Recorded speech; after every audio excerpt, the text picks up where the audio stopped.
O'zimizni zavoddan chiqqan mashinalarni umuman o'zgartirib qo'yishgan, tuning qilib qo'yishgan. Masalan, hozir bitta ko'rsataman. Birinchi bu mana Lacetti. Holatini ko'rasizlarmi? Kimdirlar ko'rib buni Lacetti deb o'ylamaydi. Mana boshiga Lacetti deb o'ylamadim. Birinchi farasdan bildim, krilosdan bildim, bakoydan bildim, keyin uyog'i ko'rasizlarmi? Tuning ham yorib shu to'g'risi ilmagan bitta choyning qopqoq qopdi shu mashinaga, lekin zo'r qilib qo'yishgan. Keyingisi mana Matizimiz. Bu ham Instagram juda mashhur desa ham bo'ladi. Instagramga ko'rni videolarni qo'yib yuradigan bitta akani mashinasi. Shuncha mashinalar orasida shu Matiz turganiga lekin gap yo'q. Zo'r. Hammaga ham emas, to'g'risi. Salon o'rtacha, lekin usti, rangi, holati idealniy bo'lib turibdi. Yana bitta maslaga ko'rsatadigan mashinam bu, lekin o'lib orasizlar, yig'lab orasizlar bu mashinani ko'rib.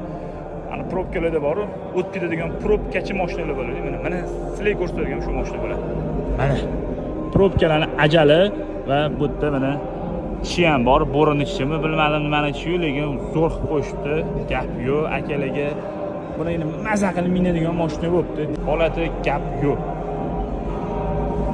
Ko'rasizlarmi? Lekin diskasida bitta alohida bitta tema. Salon ko'rinmayapti, chunki salon only tonirovka qilib tashashibdi. Gap yo'q lekin.